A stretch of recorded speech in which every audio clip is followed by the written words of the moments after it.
All right, we're live, and today I'm with Andy Polane. It's so good to have you here, Andy. It's always a pleasure chatting with you. No, thanks for having me. It's very nice to be here and chat with you, and I hope it's interesting for other people to listen in. No doubt. And so we talked a little bit previously, and we decided we were going to be discussing identity today, which I think is a fascinating topic, especially as it relates to change and how people navigate change and what that means for sense of self and how we adapt and how we can even imagine ourselves 6 months, a year, even 5 years down the road, like post change. What is this new version of ourselves? It can be quite frightening. And so I know you do a lot of coaching with Yeah, design leaders, and this comes up quite a bit for you in your work. it does. There was something I saw on a friend's Instagram feed. It was one of those kind of inspirational quote things. But it actually said, your new life will cost you your old life, and I thought it was quite a good. I thought it was quite good because it's partly that's in the work we do, which around as designers working in say organizational change and transformation and stuff, we kind of tend to forget that that's actually what we're instigating in a lot of people in the organization. So there's that bit. I think maybe we'll talk about that in a minute. Most of the stuff I'm doing though in my coaching is it's pitched as design leadership coaching, and I help people with that. And there are some sort of practical stuff like I've been promoted into this role. What I need to be doing, or I don't know Mhm. what I'm doing, and can help. And then there's some practical stuff like I've been hired. I'm the first one in. And I've been hired to set up a team or scale up the team we already have and stuff. And there are things around what should that team look like? What's the kind of roadmap and all those things. That's all stuff I help people with, but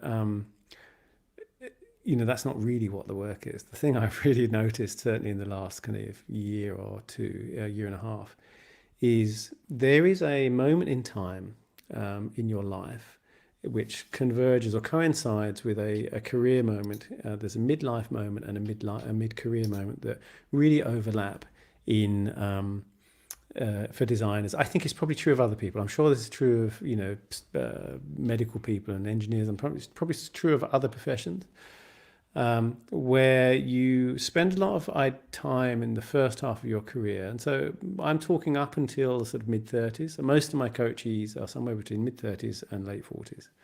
And it's that classic kind of moment, what C.G. Jung called the middle passage.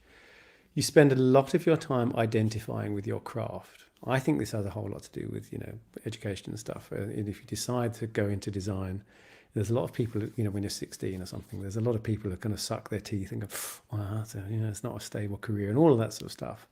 And so if you decide to do it anyway, you sort of commit to a calling as much as anything else.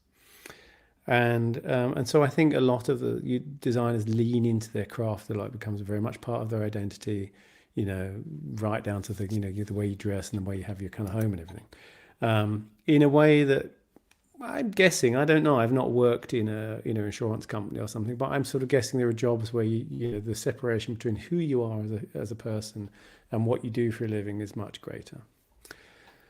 And so what tends to happen is as you move into leadership, you start to let go of your tools and in time on the tools and your craft. And um, at the same time, you're kind of learning new stuff around kind of leadership and things. And there's this what I call this design leadership dip, where you're kind of not very good at either, because you start to kind of not be Mm. so good at the craft, but you're also not really yet sort of fully good at the sort of craft of leadership, if you like. And at the same time, you're letting go of part of your identity of who you are. And I think you spend the first half of your life going through sort of following the script, and then you get to a point where effectively you're having to make it up as you go along. That's the dirty secret of leadership. And suddenly you go, well, if I don't have all of that, if I don't have all that craft, who am I? Why, what am I doing? And it's the same as there's a moment in your life where I think when you get to about sort of late 30s, you start really thinking, or mid 40s, you know, what I really want to be doing with my Mm. life, and those two things kind of combine in this moment, and that's mostly what I'm coaching people through, and it's kind of an existential crisis for some people. Yeah, you used the words and you brought up the script again just now, but earlier you Mm. used the words, the script has run its course, and that can be Mm. a frightening moment. Like, oh, who am I? Like, I've got to the end of this play, and like, am I still this actor? Like, what goes on? Where's the sequel? What is this? What is this about? Yeah, yeah. I mean, this is a Jungian thing too, right? Where he said the first half of life is a necessary mistake, in that you kind of have to. It's like you can only do the first. You can only write the second draft of something if you've written the first draft. There's no skipping it, right? And in the sense that you really you from very early on you decide, well, I have to do this, I have to get these grades. You go through school, and then you decide what career you want to do, and you do that, and then you become, in design, you become a kind of junior, midweight, senior, and all the rest of it. And then you get to that bit, and there's no one else really telling you what to do from a design perspective. There are other people in your organization who will be saying, we need this kind of business impact, and we want this. But you're kind of left on your own. And if you are the only design sort of leader in your organization, you're also probably not going to get much. You're either not going to want to ask your boss, what do you think, or help, or and even if you did, they may not know because you're the Mm. most senior design person there. Right? So yeah, so then you go off script, right, and then you have to kind of become more and more comfortable that you have what it takes to kind of make it up as you go along, and it will be okay. That reminds me too of how we were talking about this other kind of demand of leaders, whether you are a design leader or a leader of any kind of change, whether that's some kind of innovation or it could be Mm. digital in nature, it could be IT related, depending on the where the company is. But other leaders of an organization are asking questions like, "What's the ROI? Why is this important? Like, why would we invest more in this?" And and often that is a struggle of identity too, because we're having to like break out of these expert conversations we're having and get into the beginner's mindset so we can start to have better conversations with those folks that aren't quite where we are yet. Yeah, I mean, we were talking earlier. I do a course about and a workshop about kind of presenting and pitching and things, and that's one of those things which is, why it's really important to rehearse anything you're going to present, run through it, because you can take a kind of a leap that's self-evident to you, and you've lost everyone. And then once you've lost Mm. you lost them, you'll be 10 minutes later, they're still like, I still don't get it. Or and sometimes it goes the other way. We go into enormous detail about something, and everyone's like, yeah, whatever. Just, well, what's the impact of this? And I think one of the things that I end up sort of saying a lot to coaches is you probably need to talk about design less. And it feels weird. It's another identity thing. It feels weird to designers who have spent their whole kind of career talking about how great design is and so forth. And and also having that frustration of, if only people kind of did more, understood it more and accepted what we do, the world would be a better place. To then stop talking about design so much, and actually design is just happens to be the way you go about achieving some kind of impact and change. And you know, there's this Gary Larson cartoon that I remember pinned up on my in my parents' house, which had it said, "What dogs really hear?" And there was an owner sort of shouting at his dog for stealing the steak, and bad dog, and so forth. And the dog just hears blah blah blah blah dog blah blah steak. And I think stakeholders often just hear this blah blah blah design blah blah blah hug our customers more blah, and they're kind of like, I don't really get all of this. And that's why I think you get that question of, well, what's the ROI of design? Because every time you have that conversation like that, where you're banging on about design, you're kind of suggesting it's a separate thing from the rest of the business. And Mm. you wouldn't say, certainly in tech, you wouldn't say what's the ROI of engineering, because there wouldn't be a platform or a product or whatever you want to call it, service in my world. But you wouldn't also say what's the ROI of business. It doesn't make any sense. It's the wrong question to ask. And so I think, obviously design happens by default. Design happens, right? It's either intentional and it's actually designed by designers, or it just happens because those are the choices people made. And then you kind of have the conversations really about what happens if we intentionally think about this stuff versus just letting it happen. That's a much easier ROI conversation to have, right? Because it sort of reframes it. Yeah, it's always really fascinating to me when that stuff creeps up because no one's ever asking what's the ROI of accounting or Yeah, it's like I know. I mean, partly it's because it's new, right? I think. yes. And I think in the other sort of identity crisis that happens is we sort of trigger it as well, which we were talking about before, which is, we have a workshop where you start bringing some design methodologies into a business, which Mhm. most businesses are effectively still they're sort of methodologies. It's a assembly line, right? It's an industrial silos in an organization are really just stations on the assembly line in a factory, right? If you think about it. And most management still sort of predicated in this idea that the company is a machine and we just need to make it run more efficiently and stuff. I think once you start bringing in those sort of designerly kind of ways of working, you're challenging all those people, and particularly not the C-suite, but sort of senior, like VP level people who will be C-suite soon, hopefully.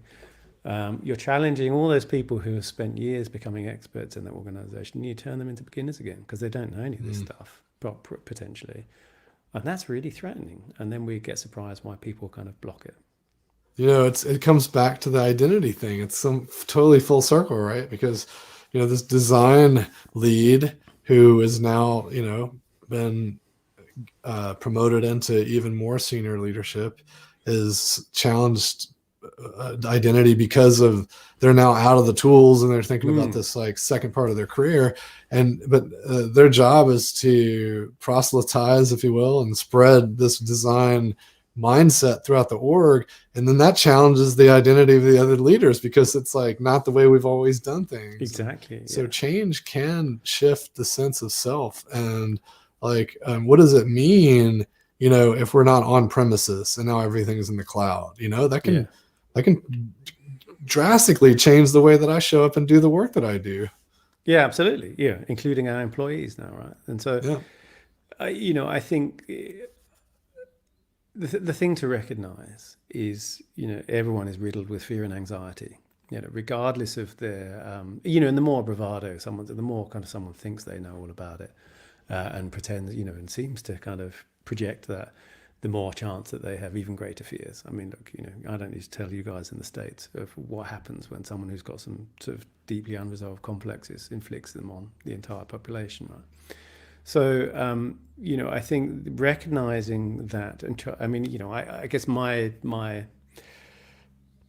purpose, if you like, guiding purpose is to try and make people's lives more humane, and by to do that you have to become more human and understand kind of what's going on with people, and that little reframe can really help kind of understand why this person isn't blocking me or kind of whatever it is being difficult because they're just an annoying word I'm not going to say on a kind of public stream.